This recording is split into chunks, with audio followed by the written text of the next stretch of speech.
গাজার যুদ্ধ পরবর্তী রূপান্তর ও ব্যবস্থাপনা তদারকিতে গঠিত আন্তর্জাতিক সংস্থা বোর্ড অফ পিস জানিয়েছে, যুদ্ধবিরতি পরবর্তী ধাপগুলো বাস্তবায়নে বিস্তারিত রোডম্যাপে আনুষ্ঠানিকভাবে সম্মতি দিয়েছে স্বাধীনতাকামী ফিলিস্তিনি গোষ্ঠী হামাস।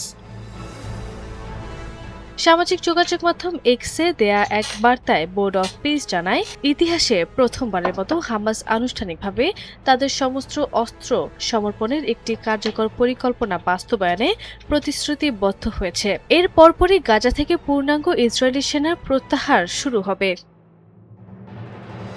সংস্থাটি আরও উল্লেখ করে, জাতিসংঘ নিরাপত্তা পরিষদের 2803 নম্বর প্রস্তাব এবং মার্কিন প্রেসিডেন্ট ডোনাল্ড ট্রাম্পের সমন্বিত শান্তি পরিকল্পনার আলোকে গাজায় নতুন শাসন ব্যবস্থা, নিরাপত্তা, মানবিক সহায়তা, পুনর্গঠন ও অর্থনৈতিক পুনরুজ্জীবন প্রতিষ্ঠার যে লক্ষ্য তা অর্জনে কয়েক মাসের নিবিড় আলোচনার পর এই সমঝোতা অর্জিত হলো।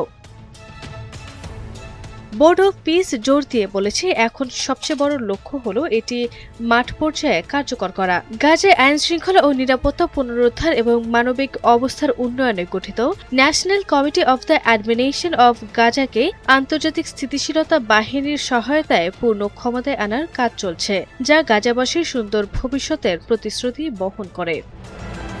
আরবি ইসলাম হিমু, এনটিভি অনলাইন।